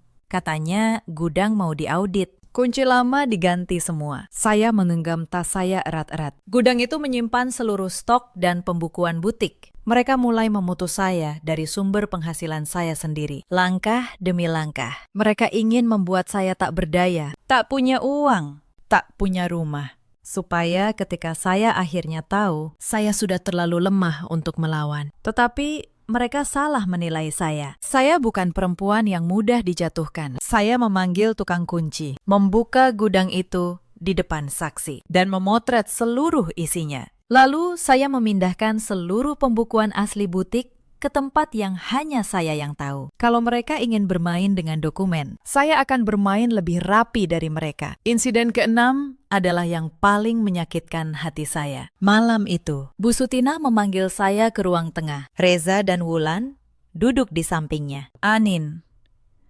kata Bu Sutinah dengan nada dingin, sebaiknya kamu pulang dulu ke rumah ibumu. Rumah ini sedang banyak urusan. Kehadiranmu hanya membuat suasana tidak nyaman. Saya menatap Reza, suami saya, berharap dia membela saya, tetapi dia menunduk. Iya, Anin, katanya pelan. Mungkin sebaiknya kamu istirahat dulu di tempat lain. Hati saya seperti diiris. Pria yang dulu menggandeng tangan saya di pelaminan, kini mengusir saya dari rumah yang dibangun oleh ayah saya sendiri. Dengan uang ayah saya sendiri, saya berdiri. Saya tidak menangis di depan mereka. Saya tidak akan memberi mereka kepuasan itu. Baik, kata saya, tenang. Saya akan pergi malam ini juga. Wulan tersenyum sinis. Akhirnya sadar diri juga, gumamnya. Cukup keras untuk saya dengar. Saya berbalik. Tetapi sebelum keluar, saya menatap mereka satu persatu. Saya akan kembali. Malam itu saya tidur di sebuah hotel kecil, sendirian, dengan satu koper. Tetapi anehnya, saya tidak merasa hancur. Saya justru merasa bebas. Untuk pertama kalinya, saya tidak perlu berpura-pura tersenyum pada orang yang mengkhianati saya. Dan di hotel itu, saya teringat satu nama yang sudah lama saya lupakan. Pak Bram. Sebelum saya menemui Pak Bram, ada satu pukulan lagi yang harus saya hadapi. Pagi itu, saya hendak membayar gaji karyawan butik lewat aplikasi bank. Tetapi saat saya membuka aplikasi, semua rekening usaha saya tertulis dibekukan. Saldo yang biasa saya kelola untuk operasional butik, kini tidak bisa saya sentuh sama sekali. Saya menelpon bank, dan jawaban yang saya terima membuat dada saya sesak. Rekening itu dibekukan atas permintaan Reza, dengan alasan ada sengketa kepemilikan usaha. Mereka benar-benar memutus setiap urat nadi keuangan saya, satu per satu. Tetapi saya tidak menyerah. Saya membayar gaji karyawan dari tabungan pribadi yang masih saya pegang. Malam itu, di kamar hotel, saya menatap layar telepon yang penuh notifikasi tagihan. Untuk sesaat, rasa putus asa menyelinap masuk. Mereka begitu rapi, begitu kejam. Tetapi kemudian saya teringat ayah saya yang dulu pernah bangkrut, lalu bangkit lagi. Selama kamu masih punya kebenaran, Nak, kata beliau dulu, kamu tidak pernah benar-benar kalah. Insiden ketujuh adalah titik balik segalanya. Pak Bram adalah notaris kepercayaan ayah saya sejak puluhan tahun lalu. Beliau yang mengurus seluruh akta properti ayah jauh sebelum saya menikah dengan Reza. Pagi itu saya menemui beliau di kantornya yang sederhana di kawasan Tebet. Pak Bram menyambut saya dengan wajah penuh keprihatinan. Nak Anin, katanya. Bapak sudah menduga ini akan terjadi. Suamimu pernah datang ke sini? Saya terkejut. Datang ke sini. Untuk apa? Pakistan. Dia ingin Bapak memasukkan akta hibah. Bapak menolak. Maka dia mencari notaris lain. Tangan saya gemetar. Tetapi kali ini bukan karena takut. Karena harapan. Pak Bram, apakah Bapak masih menyimpan akta asli dari semua properti ayah saya? Pak Bram tersenyum. Beliau membuka brankas tua di sudut ruangan. Tentu. Nah, akta asli, sertifikat asli, dan surat wasiat ayahmu. Semua ada di sini. Air mata saya jatuh. Bukan air mata sedih. Air mata seorang anak yang masih dijaga ayahnya. Ternyata sebelum wafat. Ayah sudah mendaftarkan seluruh hartanya sebagai harta bawaan saya. Atas nama saya pribadi, bukan harta bersama. Tidak bisa dialihkan tanpa persetujuan saya yang sah. Akta yang mereka buat itu palsu. Nak, kata Pak Bram. Dan Bapak bisa membuktikannya. Saat itu juga, rencana mulai terbentuk di kepala saya. Mereka punya akta palsu. Saya punya akta asli yang didukung notaris dan negara. Mereka punya tanda tangan yang dicuri. Saya punya saksi yang melihat mereka mencoba memalsukan. Untuk pertama kalinya, sejak lama, saya tersenyum tulus. Permainan ini belum berakhir. Insiden ke-8. Mereka menaikkan taruhannya. Seminggu kemudian, saya menerima surat dari pengacara Reza. Isinya gugatan cerai, lengkap dengan tuntutan pembagian harta bersama. Mereka ingin menceraikan saya, lalu mengklaim setengah dari semua harta ayah saya. Saya membaca surat itu dengan tenang, dan saya hampir tertawa. Mereka begitu yakin saya tidak mengerti hukum. Mereka begitu yakin saya akan menyerah. Mereka tidak tahu. Selama 2 minggu terakhir, saya tidak hanya berdiam diri di hotel. Saya sudah menyiapkan akta tandingan, audit pajak, dan 1 permohonan ke notaris bersama Pak Bram. Saya menghubungi Pak Bram malam itu juga. Pakistan. Mereka mengajukan gugatan cerai dan menuntut harta bersama, kata saya. Pak Bram terdiam sejenak. Lalu suaranya terdengar tegas. Justru itu yang kita tunggu. Nah, harta bawaan tidak bisa diganggu, walau bercerai. Mereka menggali kuburan mereka sendiri. Insiden ke-9 terjadi pada malam sebelum pertemuan keluarga besar. Reza menelepon saya. Suaranya berusaha lembut, seperti dulu. Anin, mari kita selesaikan ini baik-baik. Datang ke rumah besok. Kita bicara keluarga. Saya tahu itu jebakan. Mereka ingin menekan saya di depan semua orang, supaya saya menyerah. Saya tersenyum di balik telepon. Baik, Mas. Saya akan datang. Kita selesaikan semuanya. Malam itu, saya menata semua dokumen di atas meja hotel saya. Akta asli, sertifikat asli, surat wasiat ayah, bukti pemalsuan, laporan, audit, surat dari Pak Bram. Semua tersusun rapi di dalam satu map. Map saya sendiri kali ini, bukan map coklat mereka. Saya memandang map itu lama sekali. Dulu, saya hanya seorang istri yang percaya tanpa pernah bertanya. Sekarang, saya adalah seorang perempuan yang tahu persis apa yang dia miliki dan bagaimana menjaganya. Besok, mereka mengira mereka akan menjatuhkan saya, tetapi mereka tidak tahu apa yang sudah saya siapkan. Sebelum saya lanjutkan ke hari pertemuan itu, izinkan saya menceritakan apa yang terjadi di balik layar. Karena kemenangan tidak pernah datang dalam semalam. Ia dibangun dari malam-malam tanpa tidur, selama 2 minggu di hotel itu. Saya tidak hanya mengumpulkan dokumen, saya juga belajar. Saya membaca tentang hukum harta perkawinan sampai larut malam. Saya mengerti sekarang, harta bawaan istri tetap menjadi milik istri. Walau terjadi perceraian, suami hanya berhak atas harta bersama, bukan atas warisan ayah saya. Saya juga menemui seorang pengacara perempuan bernama Bularas. Beliau mendengarkan cerita saya dengan saksama, lalu menatap saya dengan mata berapi. Bu Anin, katanya, yang mereka lakukan ini bukan sekedar perebutan harta, ini pemalsuan dokumen. Dan pemalsuan akta otentik adalah tindak pidana. Mereka bisa dipenjara. Saya terdiam mendengarnya. Penjara. Saya tidak pernah berniat sejauh itu. Tetapi kemudian saya teringat wajah ayah saya. Teringat kerja kerasnya selama puluhan tahun. Teringat bagaimana Reza menutup halaman surat itu dengan tangannya, agar saya tidak membaca. Tidak. Mereka harus bertanggung jawab. Bukan karena saya benci, tetapi karena ini soal keadilan. Setiap hari, Pak Bram membantu saya menyusun bukti, helai demi helai. Beliau menghubungi notaris yang dipakai Reza untuk membuat akta palsu itu. Ternyata, notaris itu tidak pernah benar-benar memverifikasi kehadiran saya. Mereka hanya menempelkan tanda tangan curian dan menganggap semuanya beres. Ini cacat hukum. Nah, kata Pak Bram, akta otentik harus dibuat di hadapan para pihak. Kamu tidak pernah hadir, maka akta mereka batal demi hukum. Tidak punya kekuatan apapun, saya mengangguk.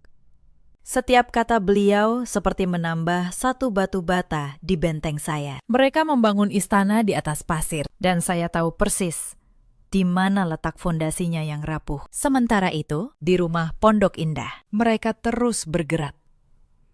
Mbak Asih, pembantu lama yang masih setia pada saya, diam-diam mengabari saya setiap hari. Bu, bisiknya lewat telepon suatu malam. Bu Ulan sudah memesan perabot baru untuk kamar ibu. Mereka bahkan sudah membagi-bagi ruko di atas kertas, seolah ibu sudah tidak ada. Mendengar itu, dada saya panas. Tetapi saya menahan diri. Mbak Asih, kata saya, tolong perhatikan kalau ada dokumen yang mereka tinggalkan sembarangan. Foto saja kalau bisa, tetapi jangan sampai ketahuan. Keselamatan Mbak yang utama. Mbak Asih sanggup.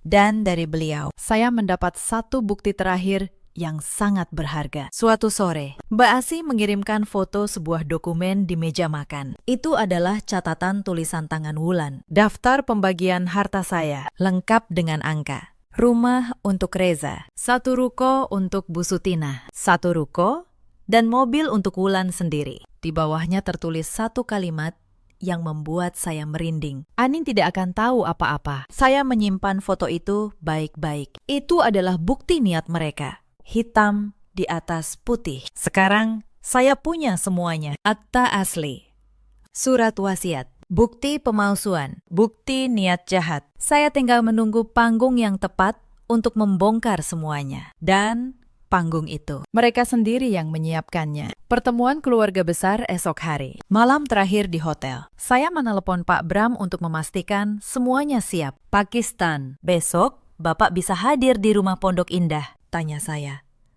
Tentu, Nak, jawab beliau. Bapak akan datang membawa seluruh akta asli. Dan Bu Laras juga. Kita akan selesaikan ini di depan mata mereka semua. Dengan cara yang paling sah. Saya menutup telepon. Lalu, saya berdiri di depan jendela kamar hotel. Di bawah sana, kota Jakarta bergerak seperti biasa. Lampu-lampu berkelip tanpa peduli. Saya memandang bayangan diri saya di kaca. Perempuan yang sama, tetapi tidak lagi rapuh. Besok, saya tidak datang sebagai korban. Saya datang sebagai pemilik sah dari segalanya. 3 hari sebelum pertemuan itu, terjadi satu peristiwa yang nyaris membuat rencana saya gagal. Sore itu, Wulan tiba-tiba muncul di depan hotel tempat saya menginap. Entah bagaimana dia tahu saya ada di sana. Mungkin dia menyuruh seseorang mengikuti saya. Dia berdiri di lobi dengan tas mahal dan senyum yang sama sinisnya seperti biasa. Mbak Anin, katanya, duduk di depan saya tanpa diundang. Kita bicara baik-baik. Yuk, Mas Reza sudah lelah dengan semua ini. Tanda tangani saja surat cerainya. Ambil uang pesangon, 500 juta. Itu cukup untuk perempuan sepertimu memulai hidup baru di tempat lain. Saya menatapnya tenang. 500 juta sebagai ganti warisan ayah saya yang bermiliar-miliar. Wulan, kata saya pelan. Kamu pikir saya tidak tahu rumah itu bernilai berapa? Senyumnya sedikit memudar. Mbak, jangan macam-macam. Suratnya sudah sah. Mbak tidak akan menang. Kalau memang sudah sah, jawab saya. Kenapa kamu repot-repot datang ke sini membujuk saya? Wulan terdiam. Dia tidak menyangka saya akan membalik pertanyaannya seperti itu. Saya berdiri, memberi tanda bahwa pembicaraan ini selesai. Pulanglah, Wulan, dan sampaikan pada kakakmu. Saya akan datang ke pertemuan itu. Tetapi saya tidak datang untuk menyerah. Saya datang untuk mengembalikan apa yang kalian curi. Wulan menatap saya dengan mata penuh kebencian, lalu pergi tanpa berkata apa-apa lagi. Setelah dia pergi, tangan saya sedikit gemetar. Bukan karena takut, tetapi karena marah. Mereka begitu yakin saya bisa dibeli dengan 500 juta. Seolah harga diri saya sebegitu murahnya. Tetapi justru kejadian itu membuat tekad saya semakin bulat. Malam itu, saya menelpon Bularas, pengacara saya, dan menceritakan semuanya. Bagus, kata Bularas setelah mendengar cerita saya. Tawaran damai itu menguntungkan kita. Itu artinya mereka tahu posisi mereka lemah. Orang yang yakin menang tidak akan menawar damai. Besok kita susun ulang strateginya. Kita siapkan semua dokumen, dan kita pastikan tidak ada celah. Saya tersenyum mendengarnya. Untuk pertama kalinya, saya merasa benar-benar punya pendukung. 2 hari kemudian, saya dan Bularas menghabiskan sepanjang malam menata bukti. Kami menyusunnya seperti menyusun cerita, dari awal sampai akhir, agar mudah dipahami siapapun. Akta asli di atas. Lalu, bukti pemalsuan. Lalu, laporan notaris. Lalu, catatan tangan Wulan. Ketika kamu membongkar ini di depan mereka, kata Bularas, mereka tidak akan punya tempat bersembunyi. Saya memandang tumpukan dokumen itu, dan saya teringat malam pertama saya curiga. Malam ketika saya mendengar Reza dan Wulan berbisik di balik pintu kamar. Saat itu, saya hanya seorang istri yang ketakutan, tanpa bukti, dan tanpa keberanian. Sekarang, saya adalah perempuan yang memegang seluruh kebenaran di tangannya. Pagi itu, langit Jakarta cerah, seolah ikut menyaksikan apa yang akan terjadi. Saya mengenakan blazer kerja berwarna gelap. Rambut saya disanggul rapi. Di tangan saya hanya ada satu map, tetapi di dalamnya tersimpan seluruh kebenaran. Saya melangkah masuk ke rumah Pondok Indah, rumah ayah saya, dengan kepala tegak. Di ruang tamu, mereka sudah menunggu. Reza duduk di tengah, ditemani pengacaranya. Bu Sutinah duduk di sampingnya, memakai gelang emas yang dulu milik ibu saya. Wulan berdiri di dekat jendela, melipat tangan dengan senyum penuh kemenangan. Dan di sudut ruangan, beberapa kerabat keluarga besar ikut hadir sebagai saksi. Akhirnya kamu datang juga, Anin, kata Reza, mencoba terdengar berwibawa. Duduklah. Kita selesaikan ini secara kekeluargaan. Tanda tangani saja surat ini. Dan semua beres. Pengacaranya menyodorkan map coklat yang sudah saya kenal. Surat cerai dan pelepasan harta. Saya tidak duduk. Saya berdiri di tengah ruangan dan tersenyum tenang. Sebelum saya tanda tangani apapun, kata saya ingin semua orang di sini tahu satu hal. Bu Sutinah mendengus. Tahu apa? Kamu cuma menantu. Harta ini sudah jadi urusan keluarga kami. Benar, Bu, jawab saya. Ini memang urusan keluarga. Keluarga saya. Keluarga almarhum ayah saya. Ruangan mendadak hening. Wulan menurunkan senyumnya sedikit. Saat itulah pintu terbuka. Pak Bram masuk. Diikuti Bularas, pengacara saya. Wajah Reza langsung memucat. Dia mengenali Pak Bram, notaris yang dulu menolak permintaannya. Siapa mereka? Tanya Bu Sutinah dengan suara mulai gugup. Perkenalkan, kata saya tenang. Notaris ayah saya dan pengacara saya. Mari kita bicara hukum. Pak Bram membuka tasnya, lalu meletakkan setumpuk dokumen di atas meja. Saudara Reza, kata beliau, akta hibah yang Anda gunakan untuk mengalihkan rumah ini palsu. Akta otentik harus dibuat di hadapan kedua pihak. Nyonya Anindya tidak pernah hadir, maka akta Anda batal demi hukum. Tidak punya kekuatan sama sekali. Ini akta yang asli. Reza meraih dokumen itu dengan tangan gemetar. Matanya bergerak cepat membaca. Wajahnya berubah dari merah menjadi pucat pasi. Ini tidak mungkin, gumamnya. Sangat mungkin, Saudara Reza, kata Bularas dingin. Dan ada lagi yang harus Anda dengar. Seluruh properti ini terdaftar sebagai harta bawaan klien saya. Warisan dari ayah kandungnya. Bularas membuka map keduanya dan membacakan dengan suara jelas. Berdasarkan hukum, harta bawaan tetap menjadi milik istri, walaupun terjadi perceraian. Suami tidak punya hak atas harta bawaan istri. Tidak sejengkal pun, tidak serupiah pun. Jadi, gugatan cerai Anda dengan tuntutan harta bersama ini tidak ada artinya. Wulan maju. Wajahnya merah padam. Bohong. Mas Reza sudah mengurus semua suratnya. Saya menatap Wulan dengan tenang. Lalu saya mengeluarkan satu lembar foto dari map saya. Surat ini, maksud kamu?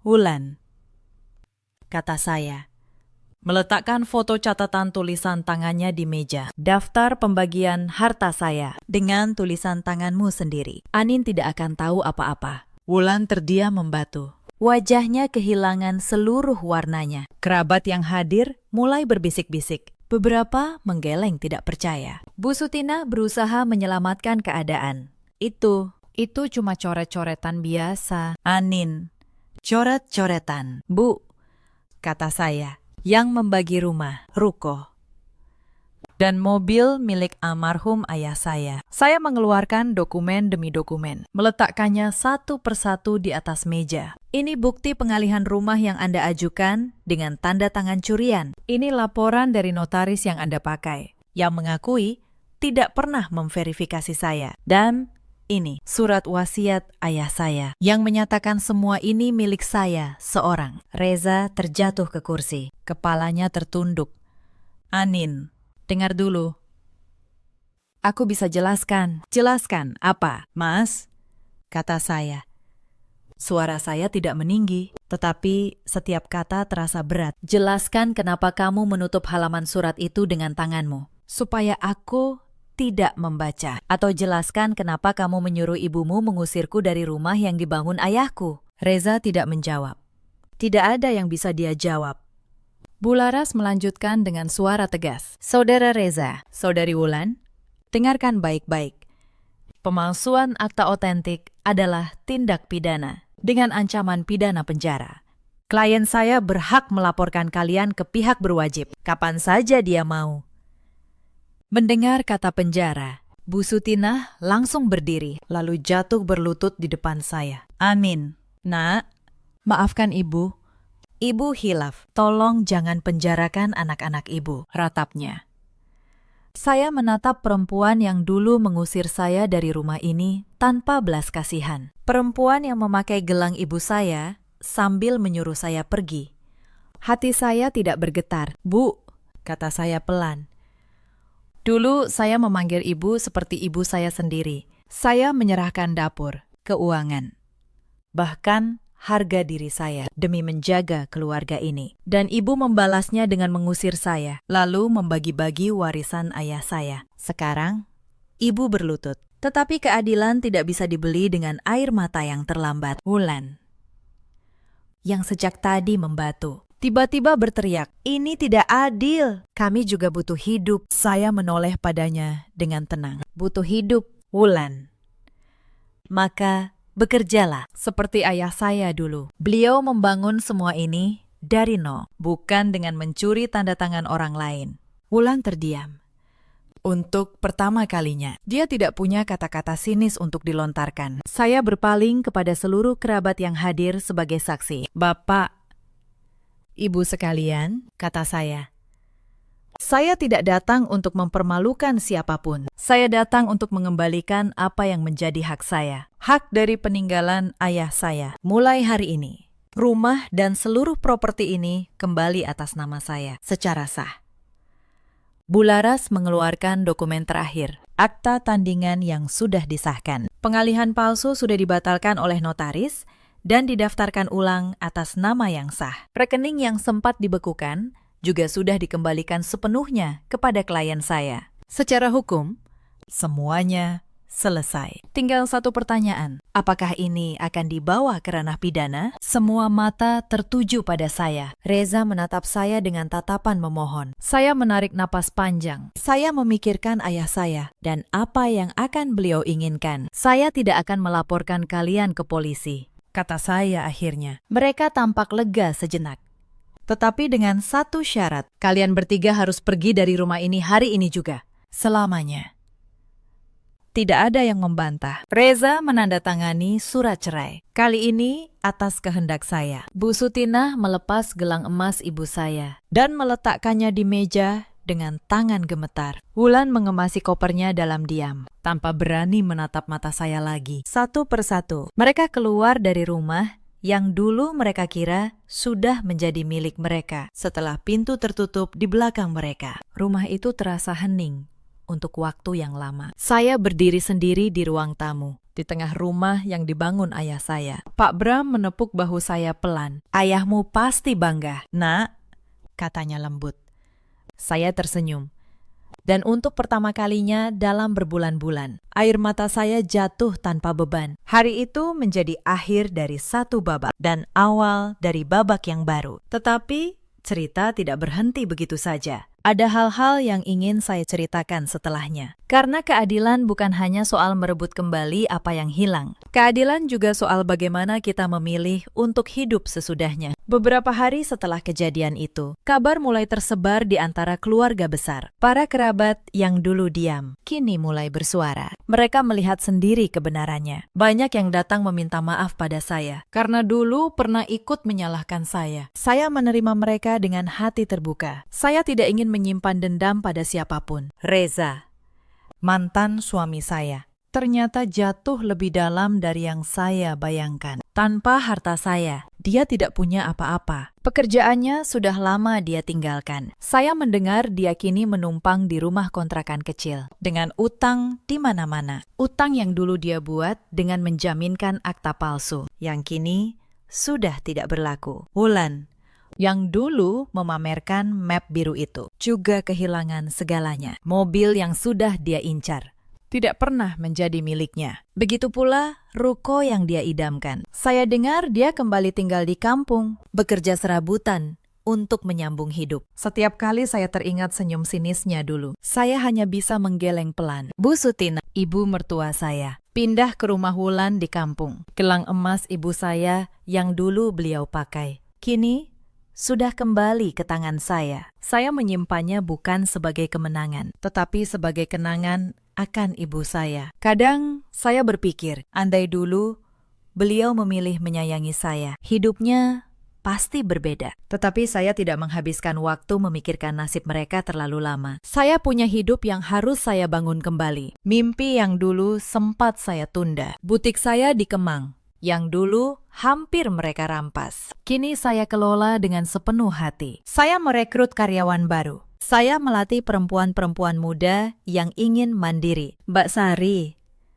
karyawan yang dulu ketakutan saat gudang digembok, kini menjadi tangan kanan saya. Mbak Asih, pembantu setia yang membantu saya diam-diam. Saya angkat menjadi kepala rumah tangga. Saya menaikkan gaji mereka. Saya memberi mereka rasa aman yang dulu pernah hilang dari saya. Karena saya tahu betul bagaimana rasanya berdiri sendirian ketika semua orang berpaling. Pak Bram, notaris yang menjaga warisan ayah saya, tetap menjadi penasihat saya hingga kini. Setiap kali saya mengambil keputusan besar, saya selalu meminta nasihat beliau lebih dulu. Beliau seperti ayah kedua bagi saya, penjaga terakhir dari semua yang ayah saya tinggalkan. Saya bersyukur, di tengah orang-orang yang mengkhianati, masih ada orang yang setia pada kebenaran. Beberapa bulan kemudian, saya memutuskan untuk melakukan sesuatu yang baru. Saya menjual rumah besar di Pondok Indah itu, bukan karena terpaksa, tetapi karena saya memilih. Rumah itu menyimpan terlalu banyak kenangan pahit, bayangan pengkhianatan di setiap sudutnya. Saya menggunakan uangnya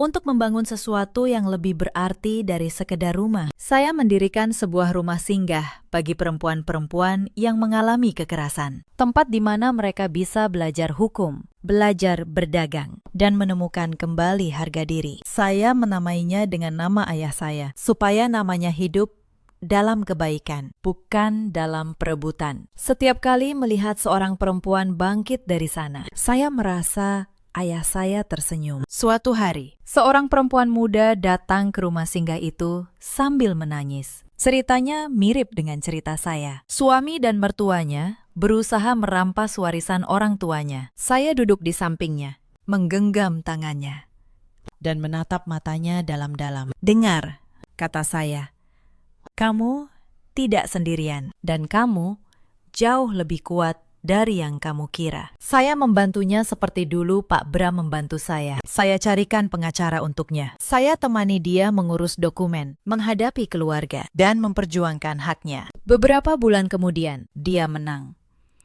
Dan saat dia memeluk saya sambil menangis bahagia, saya sadar bahwa luka lama saya akhirnya berubah menjadi sesuatu yang berguna bagi orang lain. Hidup saya perlahan menemukan kembali warnanya. Saya mulai melukis lagi, hobi yang sudah lama saya tinggalkan sejak menikah dengan Reza. Saya bepergian, mengunjungi tempat-tempat yang dulu hanya bisa saya impikan. Dan untuk pertama kalinya dalam waktu yang sangat lama, saya merasa benar-benar bebas. Suatu sore, saya pergi ke Bali untuk meresmikan cabang rumah singgah yang kedua. Saya berdiri di tepi sawah, memandang matahari yang perlahan tenggelam di balik bukit. Angin sore membelai wajah saya, membawa aroma tanah dan padi yang baru disiram hujan. Saya menutup mata.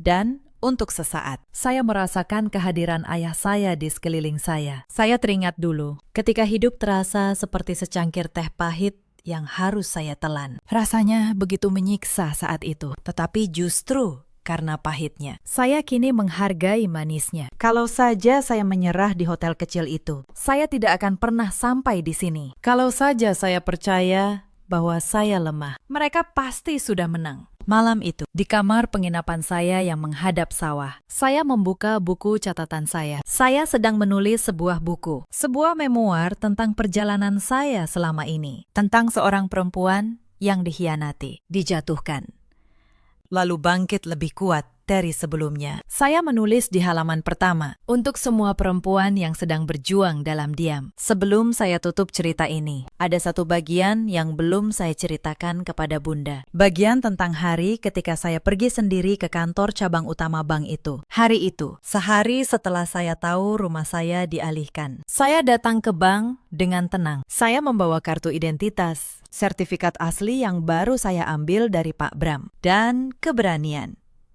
Petugas bank menerima saya di sebuah ruangan kecil, ditemani seorang manajer. Bu Anindya, kata manajer itu, surat kuasa ini sudah diverifikasi oleh notaris. Sah secara hukum. Saya meletakkan sertifikat asli saya di atas meja, perlahan dan penuh keyakinan. Pakistan, kata saya.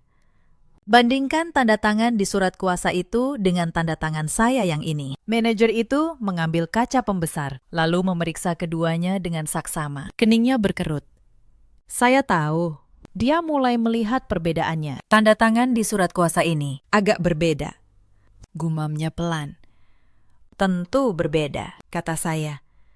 Karena saya tidak pernah membuat surat kuasa itu. Itu adalah tanda tangan yang dicuri dari formulir lain, lalu ditempelkan di dokumen ini. Dan saya bisa membuktikannya dengan bantuan notaris asli ayah saya. Manajer itu terdiam lama. Lalu, dia menelpon atasannya dan menjelaskan situasinya. Saya duduk tenang. Sementara di dalam dada saya, jantung berdeguk keras. Ini adalah pertaruhan pertama saya. Kalau bank tidak percaya, semuanya akan lebih sulit. Tetapi saya tahu, kebenaran selalu meninggalkan jejak, dan jejak itu ada di pihak saya. Akhirnya, manajer itu mengangguk. Baik, Bu, kami akan membekukan proses pengalihan ini dulu. Sementara penyelidikan internal kami lakukan. Mohon Ibu lengkapi laporan dugaan pemalsuan. Saya menghela napas lega, walau wajah saya tetap tenang. Langkah pertama berhasil. Benteng mereka mulai retak, sedikit demi sedikit. Saat saya keluar dari bank itu, hujan turun rintik-rintik di kawasan Sudirman. Saya berdiri di bawah kanopi, memandang tetesan air yang jatuh di aspal. Anehnya, saya tidak merasa takut lagi. Saya merasa kuat untuk pertama kalinya sejak lama. Setiap langkah yang saya ambil sendiri mengembalikan satu keping harga diri yang pernah hilang. Saya teringat awal pernikahan saya dengan Reza 12 tahun yang lalu. Dulu, dia pria yang sederhana, yang membawakan saya martabak setiap malam minggu, yang berjanji akan menjaga saya dalam suka maupun duka sampai akhir hayat. Saya bertanya-tanya, kapan tepatnya dia berubah menjadi orang asing yang ingin menghancurkan saya? Mungkin perubahan itu terjadi perlahan, tanpa saya sadari. Mungkin sejak ayah saya wafat, dan dia melihat warisan itu sebagai kesempatan. Mungkin sejak Wulan datang dan membisikkan kerakusan ke telinganya setiap hari. Atau mungkin keserakahan itu memang selalu ada, hanya menunggu waktu untuk muncul. Tetapi saya berhenti mencari jawaban itu, karena jawaban itu tidak akan mengubah apapun. Yang penting bukan kenapa mereka mengkhianati saya. Yang penting adalah bagaimana saya bangkit. Dan saya memilih untuk bangkit, bukan dengan kebencian, tetapi dengan kebenaran. Itulah yang membuat saya berbeda dari mereka. Itulah yang membuat ayah saya hidup dalam diri saya. Sekarang, biarkan saya mengakhiri cerita ini dengan beberapa pesan untuk Bunda di luar sana. Cerita ini mengajarkan kita banyak hal tentang kepercayaan, harga diri, dan keadilan. Jangan pernah menyerahkan seluruh hidup dan harta dirimu hanya atas nama cinta. Dan jangan pernah merasa bahwa menjadi perempuan berarti harus selalu mengalah pada ketidakadilan. Ada banyak perempuan di luar sana yang berada di posisi saya dulu, yang memilih diam demi menjaga keutuhan rumah tangga, sampai dirinya sendiri terkikis habis. Kalau kamu salah satunya, saya ingin kamu tahu, diam bukanlah satu-satunya pilihan. Kamu berhak tahu apa yang kamu tanda tangani. Kamu berhak menjaga apa yang menjadi milikmu. Ada juga banyak suami seperti Reza di luar sana yang lupa bahwa pernikahan dibangun di atas kesetiaan, bukan di atas perhitungan harta. Dan ada pula ibu mertua seperti Bu Sutina yang membela anaknya bahkan dalam kesalahan. Kepada mereka, roda kehidupan selalu berputar. Apa yang ditanam, itulah yang akan dituai. Tetapi cerita ini bukan tentang dendam. Bunda, ini tentang bangkit dengan kepala tegak. Saya tidak menghancurkan mereka dengan kebencian. Saya hanya menegakkan kebenaran yang ada. Sisanya, biarlah keadilan dan waktu yang menyelesaikan. Itu bukan lagi beban saya. Beban saya sekarang hanyalah memastikan tidak ada perempuan lain yang dijatuhkan seperti saya dulu. Pagi itu di Bali, ketika kabut tipis masih menyelimuti sawah. Saya bangun lebih awal. Saya duduk di meja kerja dengan secangkir teh hangat dan naskah buku saya yang hampir selesai. Judulnya saya tulis dengan tangan saya sendiri. Dari Pengkhianatan Menuju Cahaya. Sebuah memoir tentang kekuatan seorang perempuan yang menolak untuk dijatuhkan. Halaman terakhir buku itu masih kosong. Saya mengambil pena dan mulai menulis. Untuk semua perempuan yang sedang berjuang dalam diam, percayalah, badai pasti berlalu. Dan ketika matahari muncul kembali, kamu akan menemukan dirimu bersinar lebih terang. Karena perempuan yang telah melewati kegelapan justru tahu betul cara menghargai cahaya. Di luar jendela, langit pagi mulai cerah. Burung-burung berkicau di antara pepohonan. Saya menutup buku itu, lalu memandang sawah yang membentang hijau di kejauhan. Saya tersenyum, bukan karena saya telah menang melawan mereka, tetapi karena saya telah menemukan kembali diri saya yang dulu sempat hilang. Inilah kebahagiaan yang sejati. Bunda, bukan tentang memiliki harta yang berlimpah, tetapi tentang berdiri tegak di atas kaki sendiri dan berbagi terang dengan sesama. Seperti pelangi yang selalu muncul setelah hujan. Hidup saya yang dulu gelap kini penuh warna. Dalam hidup, kita selalu punya pilihan untuk menyerah atau untuk bangkit dan bersinar. Saya memilih untuk bangkit. Dan kalau saya bisa, Bunda juga pasti bisa. Tidak ada kegelapan yang abadi. Tidak ada badai yang tidak pernah berlalu. Yang dibutuhkan hanyalah satu keputusan untuk tidak menyerah. Lalu, satu langkah kecil setiap hari. Karena dari satu langkah kecil itulah seluruh hidup yang baru dimulai. Terima kasih, Bunda, sudah menemani cerita ini sampai akhir. Kalau cerita ini menyentuh hati Bunda, ceritakan pengalaman kalian di kolom komentar. Karena setiap perempuan punya kisah, dan setiap kisah layak untuk didengar. Sampai jumpa di cerita berikutnya. Jaga diri kalian, dan jangan pernah berhenti bersinar.